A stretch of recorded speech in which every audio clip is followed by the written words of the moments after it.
Hello and welcome to 10 Minute Takes. We are Jim and Sam, and this is the show where we like to give you our rating first. Then we like to talk about the things that we did and did not like about the movie we just watched.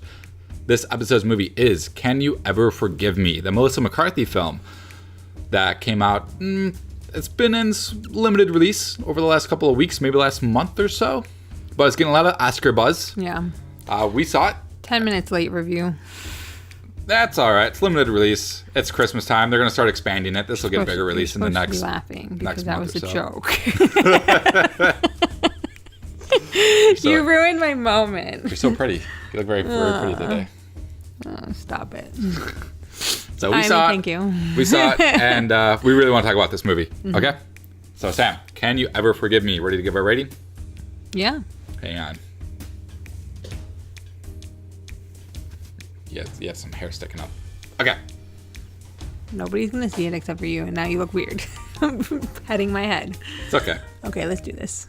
3, 2, 1. See it.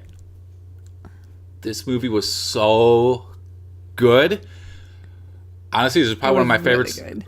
This is probably one of my favorites of the year. It won't be for everybody. What? There's been a lot. It really is. Really? It won't. This movie won't be for everybody, but I will say this film is like watching a car crash for 2 hours, and it was enthralling. A car crash that you knew was going to happen. I was engaged with this from beginning to end. Yes. Can You Ever Forgive Me? So this is a true story about a author in the, I believe it was the early 90s. Mm-hmm. She had writer's block and she hadn't written anything in a really long time. Melissa McCarthy plays this author. And so her agent's not getting her any work. She's jealous of her other clients. Melissa McCarthy is jealous of her other clients. Her agent's other clients. Yeah, her agent's other clients. And her agent just pretty much just sums it up like, no one likes you and no one in this business is going to do work with you until you do something substantial, and you're going to have to do some stuff that you don't want to do until people will actually finance you and give you a forward on a book that you want to write. Mm-hmm. But no one's going to do that right now. So what Melissa McCarthy's character does, or what this person did in real life, was that she started taking letters of prominent authors. In the beginning, she started selling real letters that these authors wrote, prominent authors from the 1800s. Right. Very famous authors. And she started selling them, and then when she started getting a lot of money for them, she started forging fake letters of these authors and getting like a little personality, a little spice. Mm-hmm. And then she would then go sell them to high price, sort of like literary collectors. Yeah, it's like a pawn shop for the literary world. For the literature, it's like literary. It's hard to pronounce. It's hard for me. I know. Well, I like that you say that because you know I can't say something. Saying words are hard. Okay. Yeah. And so she kind of gets into like the underground world of art dealing with these like little pieces. She goes like people around libraries and stuff, and like I have these. He's like the people are like, oh, I've got buyers in LA that really love this author, and then she starts selling these forged letters to these people, and she starts making a lot of money. She starts paying her rent. She gets back up on her feet. She becomes friends with another author, and he starts kind of helping her in her little like scheme of selling these art pieces. And in her life, she ends up she sold what, like 400 forged letters? Yeah, I think it was a course over like a year and a half, and she sold over 400. It's portrayed compelling in this film as well. The thing that I think that the issue that people will have with this film is that essentially it's filled and driven by a bunch of characters that are very unlikable. Melissa McCarthy and her cohort in this film aren't the kind of people that you like.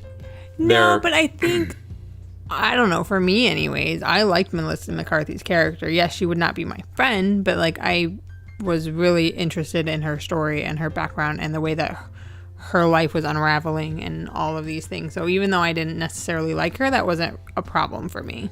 No, it's not a problem for me, but I think for people that sometimes you want to root for the person who's driving your film. Mm-hmm. And Melissa McCarthy, everything she does in this film is highly illegal. Like there's... Yeah, but you've seen movies where they're highly illegal and you like them. And they're not necessarily good people. Yeah, sometimes likable people. But I'm saying that's good for me. Like, I liked it. But I'm saying there's going to be an audience out there that's going to watch this. They're going to see us talking about it, but man, I don't get why they liked it. But we liked it because she was unlikable, but she was unlikable in a sense that made her compelling.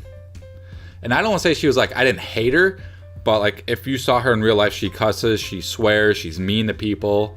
But this particular film, it was really nice seeing Melissa McCarthy in a raw character. Mm-hmm. Like, she was this person. And Melissa McCarthy does something magical with it. Like when we say that the character herself is unlikable, but Melissa McCarthy plays her almost like she's endearing.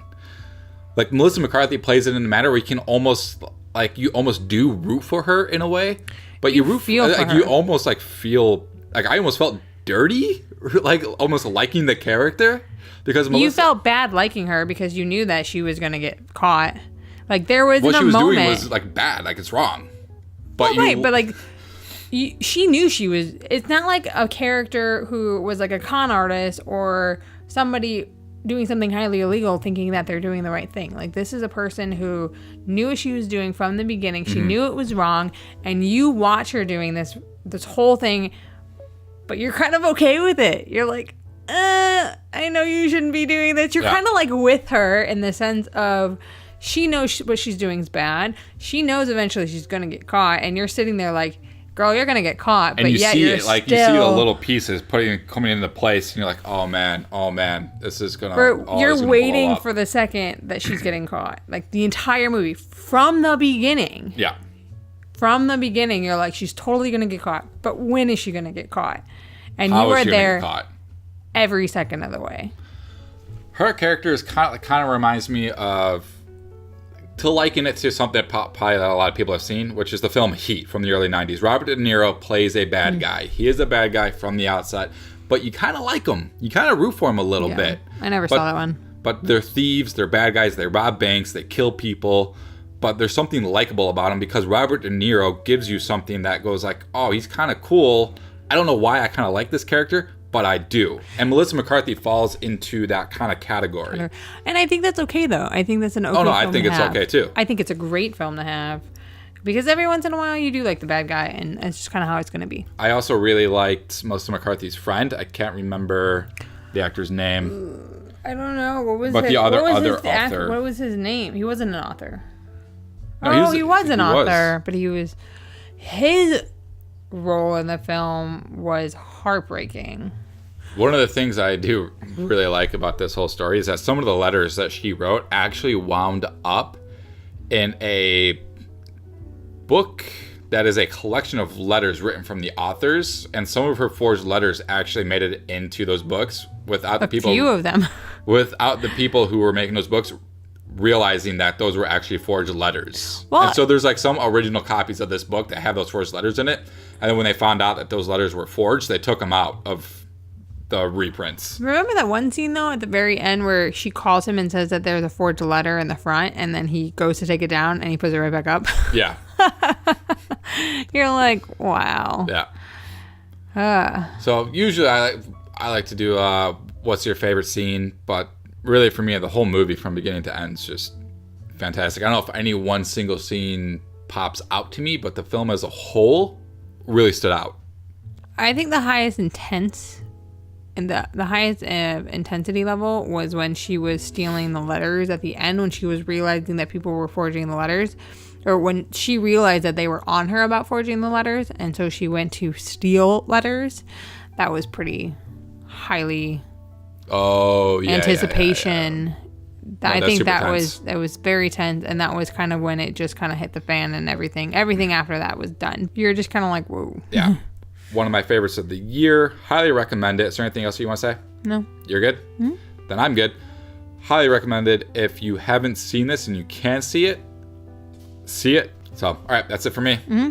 That's it for me. All right, thank you for watching. This is probably the last show of the year for us. On the opposite ends, on the next year, we'll be doing a little rebrand. I believe we're going to call this movie therapy instead of 10-minute takes. We usually go a little over 10 minutes. Or sometimes we even hit 20 minutes, depending on how much we like the film that we saw. Yeah. So, little rebrand, same exact format. We're just going to have a new title. So, for those that are familiar with us, do not worry. We're not going to change anything about the format. It'll be exactly the same.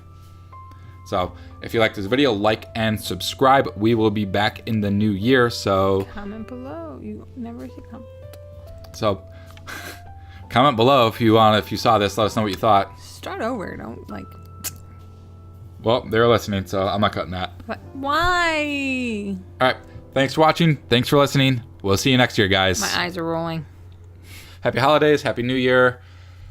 See you in the new year. Shout out to Jay for suggesting this movie. Who's Jay? Julie. Oh. Shout out to Jay. Okay. Thanks for watching. Thanks for listening. See you next year, guys.